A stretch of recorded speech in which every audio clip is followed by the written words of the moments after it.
say hello because I'm hearing Darren's really doing a job. Which tells you a lot about Darren. There's no games, right? Darren is a fighter and an outstanding warrior, and Darren is a fearless supporter of the Second Amendment and a tireless champion of religious liberty. So good luck, Darren. Go do it. Welcome to High Cheese with Darren Maloney. Today is Monday, June 27th, 2022. And I want to thank President Trump for the kudos. But seriously, Trump was in Illinois and he had endorsed Darren Bailey for governor out there.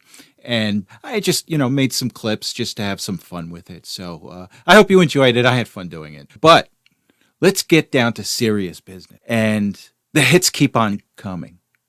The hits keep on coming from the Supreme Court. The latest hit is the Washington State football coach that was fired by his school system for kneeling and praying after football games. And I think he was fired in 2015, and he had sued for his, he had sued for his job back, and I think he lost, and he just took it to the Supreme Court. And the Supreme Court respects people's religion. They respect people's ability to express their religion. And this is what the school systems are lacking in the country right now, the public school systems. And hopefully this is a warning sign to these school boards, to these school systems, to these superintendents. You can't be godless. You have to let God-fearing people conduct their lives. And anytime a coach wants to pray after a game, it's not infringing on anybody else's rights. You're infringing on their rights. And this is where the Supreme Court gets it. And I think Gorsuch had mentioned this in the past. I'm not sure, and I'm not quoting him directly. But he said it's constitutional to have unpopular opinions. So if you're a football coach, if you're a Christian football coach, and you want to pray after a game in front of godless fans, you have every right to do so. And you have every right to do so in a godless school system. And Gorsuch gets that, and the Supreme Court gets that. These school systems have no right to attack religion. They have no right to attack Christianity. And up until this court, Christians have been whipping boys. Christians have been taking it on the chin. And those days are gone. I think in previous episodes, I've said the same thing about the gay community. The gay community has no right to tell a religion or Christian what to think. You want to be gay? Be gay. But you have no right to go after a religion, to go after Christianity, because they do not accept your way of life. That's what religions are. And this Supreme Court is protecting your right to conduct your religion. So kudos to the Supreme Court. The hits keep on coming, and there's going to be more. So one of my brothers had sent me an article from one of my favorite columnists, Miranda Devine, and it has to do with the lies that the Democrats are spreading since Roe v. Wade was overturned. And I want to go to the article, and I may wind up reading the whole thing because it's really important right now to frame what the Democrats are doing right now and the lies they continue to spread. So let me just go to the article. And the headline of the article just says, "The Democrats' lies on abortion since SCOTUS overruling of Roe v. Wade." And let me just go down the list. And it says here, lie number one, Biden and Pelosi are devout Catholics. And it says here, women caring for their health is the president's euphemism for abortion. It was a sad day and a tragic error, said Biden, when the Supreme Court returned the issue to the voters and their elected state representatives to decide on abortion. And he vowed to do everything in his power to preserve abortion. Like Pelosi, Biden's position on abortion is at odds with Catholic teachings. And in her strange way, Nancy Pelosi has come out and said that she is a devout practicing Catholic. And just remember, Pelosi was barred from receiving communion from the Archbishop of San Francisco. a few months ago. And I don't know why Biden isn't banned from receiving communion either. But these people, and even these priests in the Catholic Church who have to jump through these moral hurdles and these crazy juxtaposition of what is morality to come to a conclusion that it's okay to support abortion and be a Catholic, or to support abortion and to be a Christian. I just find no consistency in that argument, particularly when you're giving the women the right to kill a baby right before birth. And I think if you listen to the former governor of Virginia, you could kill that baby after it was born. So how would Christ look at your opinion if you call yourself a Christian and you support that type of abortion? It's barbaric. And as much as Biden and Pelosi have to answer for this someday, so do these Catholic priests, and so do these ministers and pastors that support abortion, late-term abortion in particular. Just horrific. And you call yourself a Christian? Well, what kind of Christianity is that? These politicians that claim to be Catholic or Christian are not following their faith. And that's part of the big lie. That's part of the big deception that the Democrats are playing on you, or playing on their voting base. Because quite frankly, their voting base is dumb. Good chunk of them are dumb. And they'll listen to these politicians. Well, the politician, they said that they're Christian and, their Christianity is supportive of what they do, so it must be okay. No, it's not. But they're going to keep on pushing that lie. Oh, by the way, did you see Nancy Pelosi elbow Mayra Flores' daughter doing a photo op? No, this is, I try to give people the benefit of the doubt when I see something like this, but she elbowed this kid out of the way. And I think Flores gave kudos to her daughter, saying, hey, you handled this in a classy way, unlike the Speaker of the House, Pelosi. But it's so telling. It's so telling about this person, Pelosi. She has so much lust for power, whether it comes down to a photo op, that she'll elbow a kid out of the way. And it was quite impressive. I played basketball, and this is how they teach you to go rebound, elbow people, box them out. So maybe Pelosi has a future as a coach in basketball once her days as speaker are over. But anyway, I digress. Let's get back to Miranda Devine's column. The second lie, it says here, most Americans support abortion. And she writes, polls show that almost 9 in 10 Americans oppose Biden Pelosi's extreme position of abortion on demand until birth, late-term abortion. A Trafalgar Group poll last month showed that less than 12% of Americans support abortions to birth, while 57% believe abortion should be banned once an unborn baby's heartbeat can be detected, which is about 6 weeks with today's science. Even among Democrats, only 19% think that abortion should be legal until birth. Scientific advances showing us deleted ultrasound photos inside the womb and allowing premature babies to survive at 25 weeks have changed that equation. Most Americans want reasonable restrictions with compassionate exceptions to safeguard the mother's life and in cases of rape and incest, which Planned Parenthood's own research tells us is less than 1% of abortions. What's more, a Rasmussen poll last month showed 48% of voters said they would approve of the Supreme Court overturning Roe v. Wade, and 45% would disapprove. Among Democrats, 33% said they would approve. And a Fox News poll found 54% of voters supported state laws banning abortion at 15 weeks, such as in Mississippi, where the Supreme Court case originated. Then line number 3, abortion would be a vote winner for Democrats. You know, in my last episode, I told the Democrats, go for it. Push this whole abortion thing.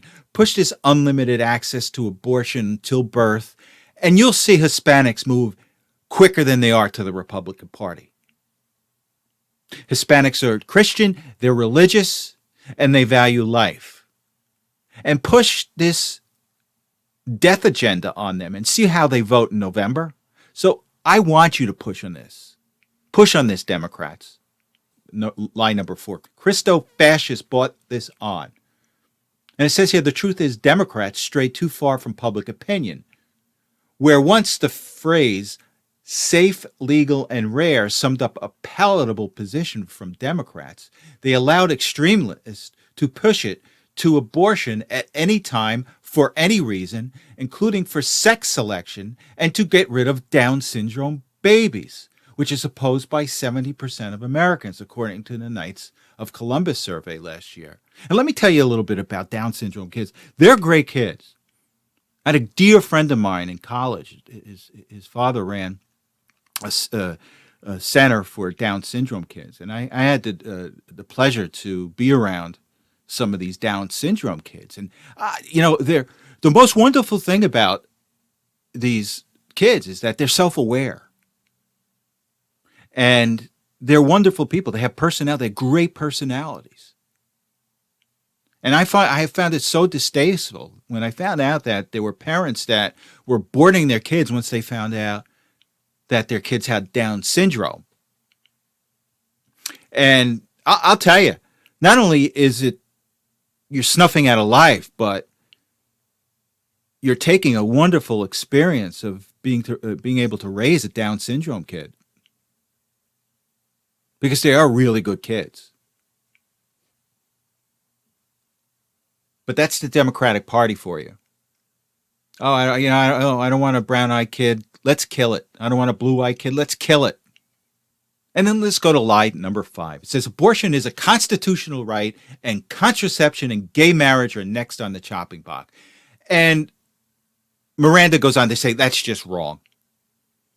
Alito mentioned that this case is simply about abortion. It doesn't apply to anything else. So when the Democrats are saying this, it's not true. Oh, and I missed line number 6. There's one more line. It says here, line number 6, it says companies that are offering thousands of dollars to employees who want abortions interstate are enlightened. And Miranda goes, hardly. They should offer similar lump sums to pregnant employees to keep their babies. Or how about giving families that just had babies a raise, making it easier to raise a kid? And here's the problem with these big corporations. These big corporations, you got a big split between the CEOs and the workers. It's just a ridiculous gap between the average salary of a worker and the average salary of the CEO. So why don't you give your employees that have babies a little extra bonus? Make it a little easier on them to raise a kid. Stop being selfish and hoarding money.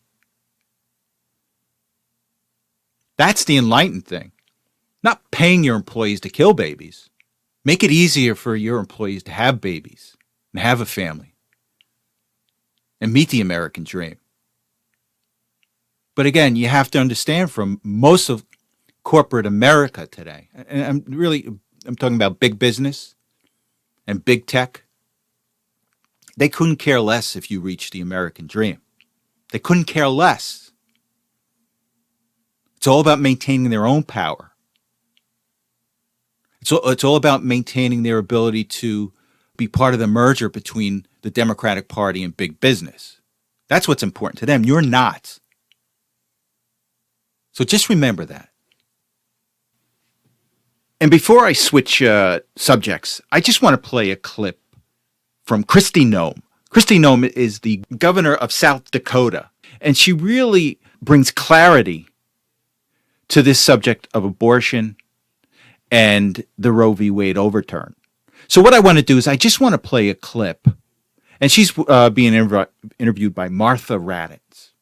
And Martha Raddatz is probably one of the top 2 passive-aggressive journalists out there. So it's a tough interview, and but Kristi Noem is really clear on this subject. She has clarity, and listen to what she has to say, and then we'll come back and discuss. You say every abortion always has 2 victims, the unborn child and the mother. What would you say to adult women in this country who do not feel they are in any way victims, that in fact they consider choices they make with their own bodies no one's business but theirs and their doctors? I'd encourage them to continue to follow the science, to continue to follow what we know to be true today with the technology that's been advanced, and to really look at the Supreme Court decision for what it is. Take the sensational pundit commentary out of it and look at the fact that what the Supreme Court did was fix a wrong decision that was made many years ago and now give the power back to the states. What they said is that the Constitution does not guarantee a right to an abortion. That means that each state will make the decision for themselves on what their laws look like, and that those women have an opportunity to speak to their elected officials there closer to home to make sure that their laws reflect what they value. We have passed many pro-life bills since I've been governor of the state of South Dakota. We've had heated debates and good discussions on the policy of what really is something that makes sure every life is precious in the state of South Dakota, that we're making sure that we are providing those types of resources and doing more even in the future to help those mothers and those families make sure that they're raising their babies or connecting them with families who would want to should they choose adoption. I don't believe women should ever be prosecuted. I don't believe that mothers in this situation ever be prosecuted. Now, doctors who knowingly violate the law, they should be prosecuted, definitely. And Governor Noem really brings clarity to this subject at this point in time. And one thing I take away from this is that each state is going to have to pass their own abortion legislation. And for those people that are living in blue states, you have to speak up. This is your time. It's not enough that Roe v. Wade was overturned. You have to speak up in your state governing bodies and let them know where you stand with abortion. And even those people that live in the red states, too, still maintain activity. Because you want to cover everything. You want to make sure no one drops the ball on this. But again, Governor Noem, it sounds like she has an extremely compassionate program, which is not what we've seen with Roe v. Wade over all these years. So we shall see. Now, I want to spend a few minutes about this article I read in Breitbart, and it has to do with 1 million Democratic voters had switched parties to the Republican Party since Joe Biden came into office. And at face value, it looks like a good thing, but I've got a different spin on this. And it's only because there is a game that Democrats love to play, particularly during primaries, is they love to game the system. And what they like to do is they like to switch parties and vote for Republicans who they think would be easier to beat in a general election. And Democrats have been doing this for years, particularly in New Jersey, too. So, 30 years ago, 35 years ago, I remember one of the cities in northern Jersey doing this, and they've been doing it ever since. So it is a game that the Democrats play. And don't you hate that about the Democrats? They love to game any system that they're involved with, whether it's welfare, whether it's Roe v. Wade. It's all about gaming the system. You got to put the right people in place so you can game the system. And that's what the Democrats love to do. And look, we've already seen articles. I think it was New York Times covered Democratic voters that switched parties in order to vote, I think, in Pennsylvania. And then I think because Georgia was an open primary state, that Democrats just voted in the Republican primary. And I quite honestly, I think that's how Raffensperger won Secretary of State without a runoff, because there was a lot of Democratic voters that came in and voted for Raffensperger. And I think up in Pennsylvania, people thought that Mastriano was going to be the weaker candidate, so they had, voted for him. And they're going to find out that's a mistake. But, this is a terrible thing. It's a terrible thing for democracy, but this is a game that the Democrats play. Now, even Liz Cheney is picking up on the bad Democratic habits. She's been hanging out with too many Democrats up on this J6 hearing. Now, I get a newsletter every so often from the Wyoming Republican Party, and one of the things that they recently sent out to me is that Cheney is soliciting Democrats to change parties so they can vote for her in the Republican primary. So she's doing exactly what the Democrats have always been doing over these years. Shocking, huh? Well, listen, if you hang out with Democrats, you're going to start picking up their bad habits. And that's what Cheney's doing. Go figure, huh? So my question would be, is how many of that million people that switched had bad intent? And I'm not sure how much we're going to ever find out, but there's a possibility that that number could be lower. I just don't know how much lower. I don't think any of us will know how much lower, but there's probably a decent amount of those switchover votes were trying to game the system in the Republican primary. So that's my switch on this. And here's why I still believe this, even though I've seen it 30 years ago in New Jersey, and I know it's gone on in other places in New Jersey, and it goes on today. And what I'm going to do is I'm going to play a clip from Project Veritas. And what Veritas did, they were able to get a voice recording, a telephone conversation between Crystal Matthews, a U.S. Senate candidate running in South Carolina, and somebody in prison. And let me just play this clip. And this is how the Democratic play the game. She wants to put a Manchurian candidate in the Republican parties, or a bunch of Manchurian candidates in the Republican parties.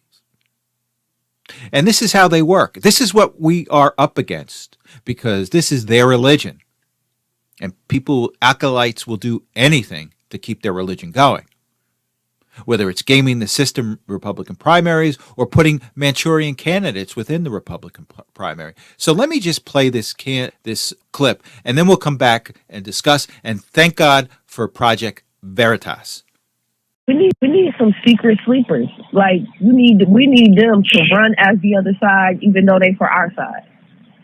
And we need them to win. Right. We need people to run as Republicans in these local elections. And this is the only way you're going to change the dynamics in South Carolina. We can battle them in public all day. As long as we know we're working for the same goal, for me, I feel like, y'all, we need sleepers. When we get enough of us in there, we can wreak havoc for real from the inside out. We got to take back some of these seats, especially in these local elections. We need a group of sleepers. So this is a candidate in South Carolina that is in the runoff. So they had their primary a week or two ago, or several weeks ago, and she finished in the top two. And their runoff is tomorrow, June 28th, I believe. And it's going to be really interesting to see if she wins. Now, think about it. This is a U.S. Senator candidate. This person could wind up in the U.S. Senate. She's running against Tim Scott.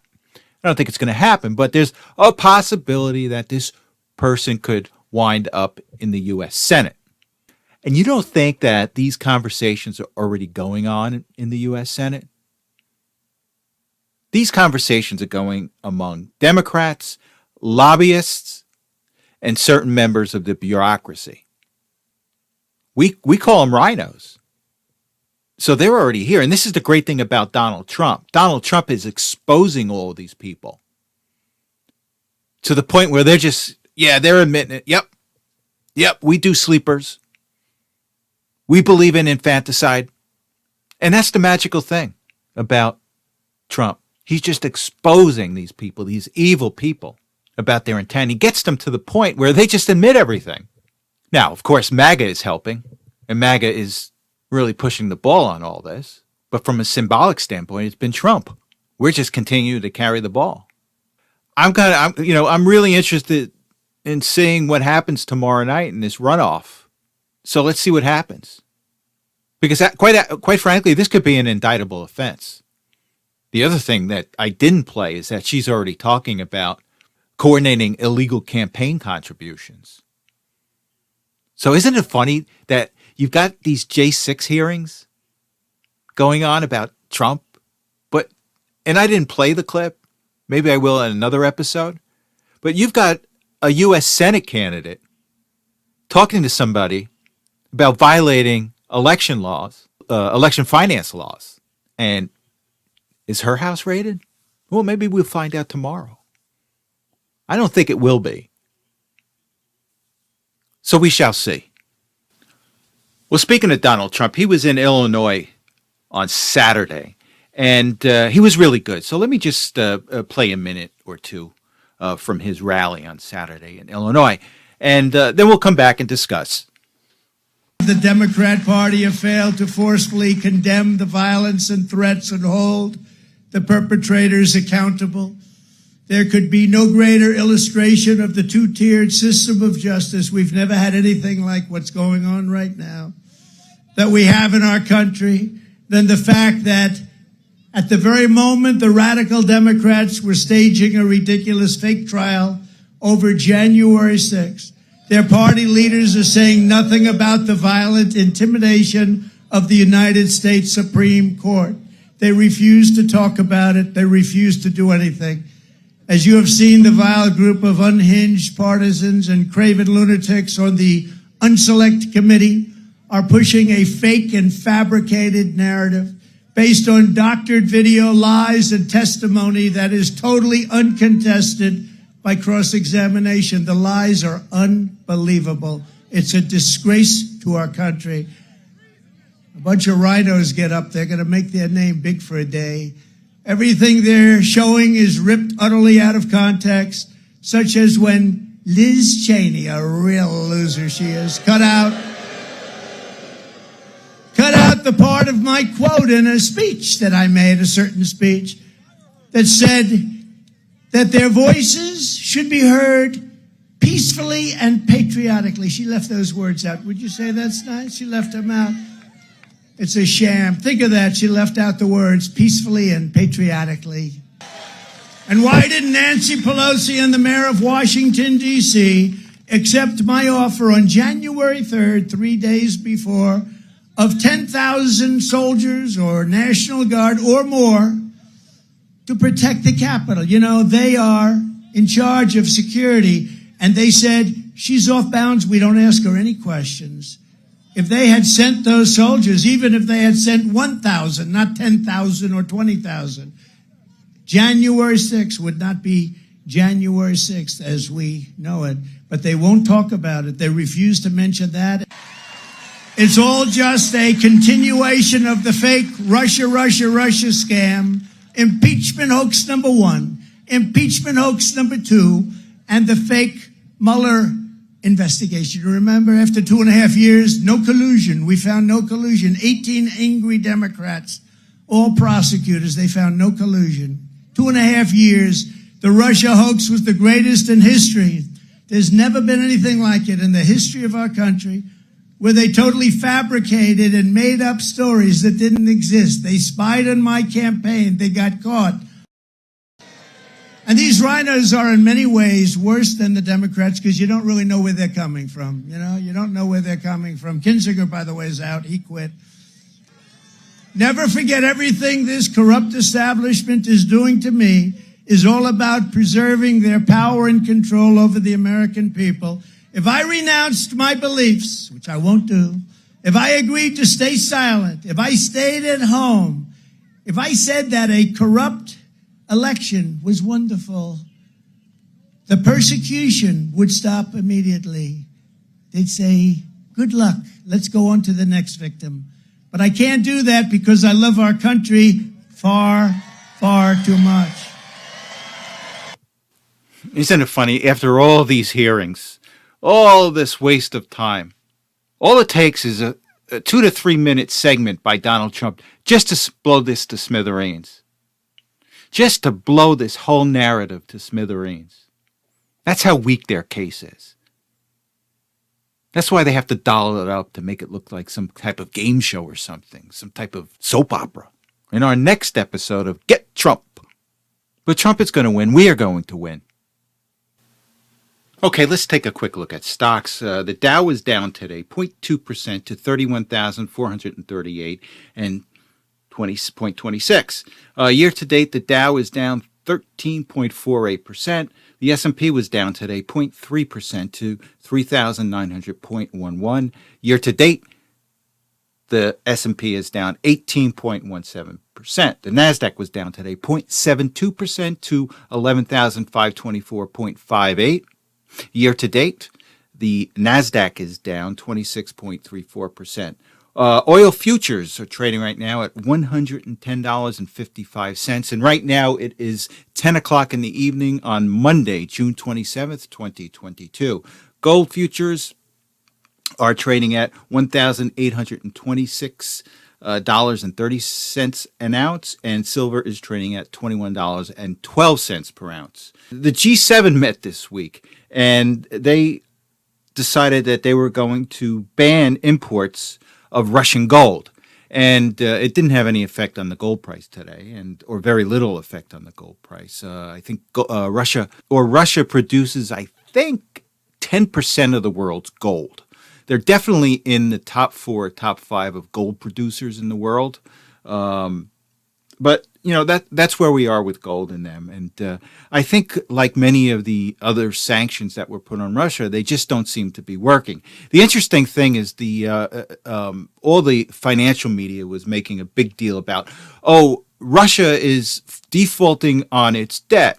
Now, there was $100 million debt payment that Russia had to make, and Russia was ready to make the payment, but the Western bank says, no, we're not going to take your money. And what they're now saying is, you're defaulting. You're not paying off your debt. And Russia's position is, I'm sending you the money, but we're not going to take it. And then they make a big thing about it, that Russia's defaulting on their debt. And the only reason that Russia is technically defaulting on their debt is that the Western world won't accept a Russia payment. So, again, it's just more posturing at this point, because you can make a clear case that Russia is better off today economically, or at least the same, than it was before the war. If the ruble is any indication of that, the ruble is higher than it was than before the war. So Europe has made a mess. The globalists have made a mess of this. And again, as I've always been saying, as they realize more and more that they have created this mess, they're going to look for a big distraction. And my worry is that big distraction is going to be World War III. So we shall see on that. And then Bitcoin's trading at $20,615.26. Ethereum is trading at $1,177.63. And XRP is trading at 35 cents. Let's take a quick look at the economic calendar for the week. On Tuesday, the 28th, we've got the S&P Case-Shiller U.S. Home Price Index year over year. And last month it was up 20.6% year over year. I'm sure it will be elevated again. You're probably not going to see this index start to go down significantly until later this summer. And then at 10 o'clock, you have the Consumer Confidence Index. And then on Wednesday, June 29th, you've got the revisions to the Q1 GDP. There may be a slight adjustment on that number, and I will let you know on Friday. And then on Thursday, we've got personal consumption. We've got real disposable income. We've got real consumer spending, nominal personal income, and continuing jobless, as well as initial jobless claims. And then you have the Chicago PMI.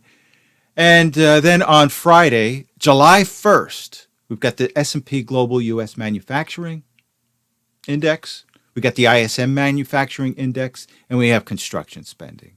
And that is it for today. And you have a good week. And thank you so much for listening. And I will talk to you on Saturday.